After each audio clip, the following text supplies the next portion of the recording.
ঘাটাল জেলা ভারতীয় জনতা পার্টির পক্ষ থেকে আপনাদের 3:30টায় সূচনা দেওয়া হয়েছিল। আপনারা এসেছেন আমাদের দলীয় কার্যালয়ে।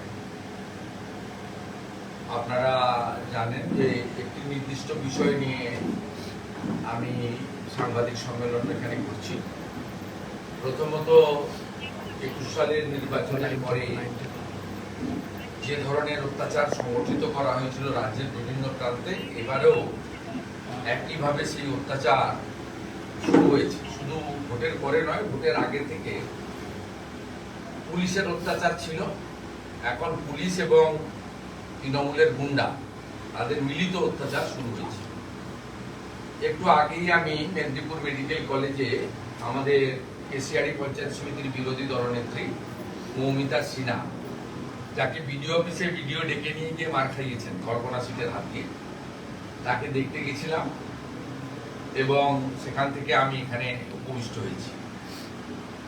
প্রথমেই বলিনি, কেশিয়াড়িতে আগামীকাল রাজ্যের সাধারণ সম্পাদিকা, বিধায়ক এবং গত নির্বাচনে মেদিনীপুর কেন্দ্রে যিনি সামান্য ভোটে হেরে গেছেন, মাত্র 2%-এরও কম ভোটে যিনি হেরে গেছেন, যাকে হারিয়ে দেওয়া হয়েছে, যার পোলিং এজেন্টদের আগের দিন রাত্রে গ্রেফতার করা হয়েছে, সেই অগ্নিমিত্রা পাল মহোদয়ের নেতৃত্বে কালকে আগামীকাল কেশিয়াড়িতে কেশিয়াড়ির বিডিওর এবং কল্পনা সিটের গ্রেফতারের দাবিতে ধিক্কার মিছিল, অবরোধ, বিক্ষোভ ইত্যাদি কর্মসূচি নেওয়া হয়েছে। আজকে আমরা এখানে মিলিত হয়েছি সঞ্জয় বেরা, বয়স 42, পুরুষোত্তমনগর, ডেবরা। এই কাছেই, এখান থেকে 2-4-5 কিলোমিটারের মধ্যেই তার বাড়ি। ভারতীয় জনতা পার্টির একনিষ্ঠ কার্যকর্তা, তার জেঠতো দাদা আছেন এবং তার পুত্র ক্লাস 7-এ পড়ে, তিনি আছেন।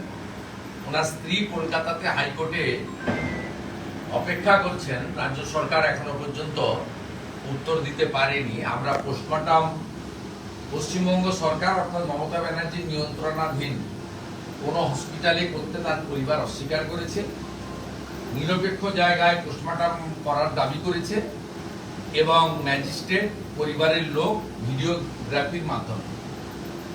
এবং আপনারা সবাই ইতিমধ্যে শুনেছেন, সোশ্যাল মিডিয়াতেও আমি পোস্ট করেছি, আমাদের জেলা সভাপতি বা তার পরিবারের পক্ষ থেকেও আপনাদের কাছে অভিযোগ করা হয়েছে যে 4 তারিখে নির্বাচন ফলাফল যদি ঘোষণা হয়, সেদিন রাত্রিবেলা তার ছেলের মুখ থেকে শুনবেন, ও মামার বাড়িতে ছিল, ও মার কাছ থেকে শুনেছে যে বাড়িতে খাওয়ার জন্য রাত্রে কিছু রান্না টান্না করছিল, বলছিল ডিম ভাজছিল।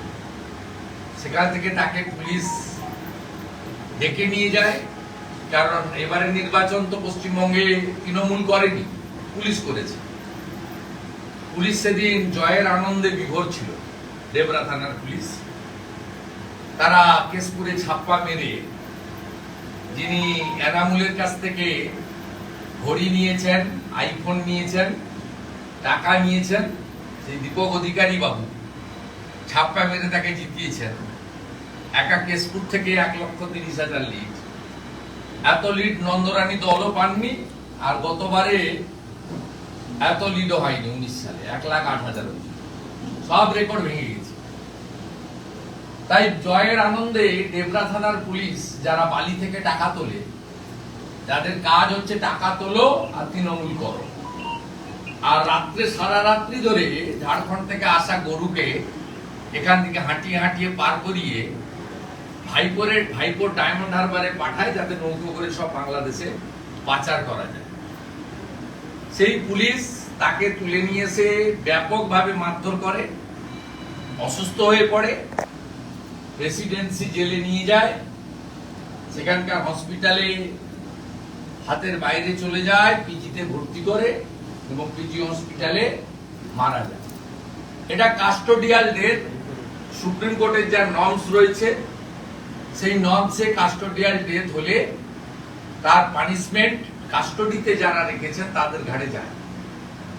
আমরা প্রথমত তার পরিবারের পাশে আছি এবং ভারতীয় জনতা পার্টির একদম একনিষ্ঠ, পরিচিত, মিছিল মিটিং এ থাকা, বুথে কাজ করা কার্যকর্তা সঞ্জয় বেরা এবং অবসরপ্রাপ্ত সামরিক কর্মী যিনি তার নিজের জীবনের একটা বড় সময় যৌবনকাল দেশ মাতৃকার জন্য ব্যয় করেছেন, তাকে আজকে পশ্চিমবাংলায় এই পরিণতির সামনে পড়তে হয়েছে। এই রাজ্যে গণতন্ত্র, সংবিধান অধিকার সবই কেড়ে নিয়েছে, হরণ করে নিয়েছে তৃণমূল কংগ্রেস। তারা যদি ভাবে যে 45% ভোট পেয়ে 39% ভোট পাওয়া পার্টিকে এইভাবে শেষ করে দেব, তাহলে তারা ভুল করবেন। আমরাও বিচার ব্যবস্থার প্রতি আস্থা রেখে গণতান্ত্রিক ভাবে আমাদের আন্দোলনকে তীব্র থেকে তীব্র করব, পরিবারের পাশে থাকব। আমরা সবাই ওয়েট করছি হাইকোর্টের সিদ্ধান্তের উপরে। মহামান্য হাইকোর্ট তার পরিবারকে যে সিদ্ধান্ত দেবেন আমরা মেনে নেব। আগামীকাল ডেবরাতে আমাদের ধিক্কার মিছিল সংগঠিত করা হবে। আগামীকাল পার্টির পতাকা থাকবে, কালো পতাকা থাকবে এবং বুকে কালো ব্যাজ লাগিয়ে হাজার হাজার বিজেপি কর্মী, ওদিকে যেমন কেশিয়াড়িতে ধিক্কার অবরোধ চলবে, এখানে আমরা জাতীয় সড়কে অবরোধ করব না, মানুষ কষ্ট দেব না। তো আমরা এখানে কালকে ধিক্কার মিছিল করব। তন্ময় দাস জেলা সাংগঠনিক জেলার সভাপতি এবং ডেবরা বিধানসভার কনভেনার, কো-কনভেনার, মন্ডল প্রেসিডেন্টরা, তারা সবাই উদ্যোগ নিয়ে এই কয়েক ঘন্টার নোটিশে তারা মানুষকে, শুধু বিজেপির মানুষ নয়, সমস্ত গণতন্ত্র প্রেমী মানুষকে, এই হিংসার যারা বিরোধিতা করেন, এই খুনের যারা নিন্দা করেন, তারা কালকে সবাই পথে নামবেন।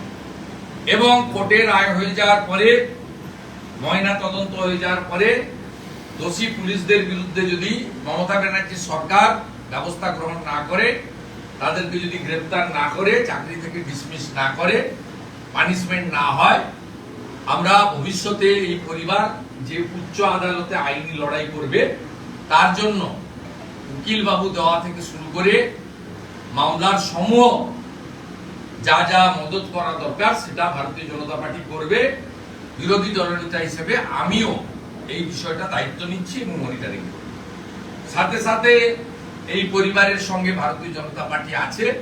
পরিবারকে আর্থিক ক্ষতিপূরণ দেওয়া থেকে শুরু করে এই পরিবারের সমস্ত দায় দায়িত্ব আমরা ভারতীয় জনতা পার্টি নেব এবং পরিবারের পাশে থাকব। আপনাদের মাধ্যমে যারা ভাতার জন্য, যারা অন্য কিছু প্রলোভনে পড়ে তৃণমূল কংগ্রেসকে ভোট দিয়েছেন, বিশেষ করে মুসলমানরা দল বেঁধে ভোট দিয়েছেন, তাদেরকে বলবো কাদেরকে আপনারা ভোট দিয়ে জিতিয়েছেন। আপনারা দেখুন, একজন অবসরপ্রাপ্ত সামরিক কর্মী, 42 বছরের যুবক, তাকে তৃণমূল ক্যাডারদের হাতে নয়, আমাদের ট্যাক্সের পয়সায় বেতন পাওয়া রক্ষকই আজ ভক্ষক, তাদের হাতে এইভাবে নৃশংসভাবে খুন হতে হলো। Custodial death. সঞ্জয় বেরার নামে বিগত দিনে কোনো অভিযোগ, কোনো একটাও কেস, তার কোনো রেকর্ড নেই। কারণ একজন এক্স সার্ভিসম্যান তার জীবনের 15 থেকে 20 বছর দেশের জন্য তিনি দিয়েছেন। তাই এইরকম একজন ট্রু রাষ্ট্রবাদী, তাকে যেভাবে সরকারি ট্যাক্স, জনগণের ট্যাক্সের পয়সায় বেতন পাওয়া পুলিশ খুন করলো, এই লজ্জা রাখার জায়গা নেই, নিন্দা জানানোর ভাষা নেই। এবং এই ঘটনার মধ্য দিয়ে প্রমাণ হলো এবারের পশ্চিমবঙ্গের নির্বাচন পুলিশ এবং আইপ্যাকের মিলিত শক্তি জনগণের প্রকৃত অধিকার কেড়ে নিয়ে পিছনের দরজা দিয়ে তৃণমূল কংগ্রেসকে আমাদের থেকে কয়েকটা সিট বেশি হয়তো পাইয়ে দিয়েছে এবং পার্সেন্টেজে 3-4% বেশি ভোট পাইয়ে দিয়েছে। আমরা ভারতীয় জনতা পার্টি রাস্তায় থাকবো, আইনি লড়াইতে থাকবো, পরিবারের সঙ্গে থাকবো, এইটুকু বলার জন্যই আপনাদের কাছে এসেছিলাম। এবং ক্লাস 7-এর এই যে ছাত্রটি, এই যে ছোট্ট শিশুটি, এই যে নাবালক শিশু পুত্রটি, আজকে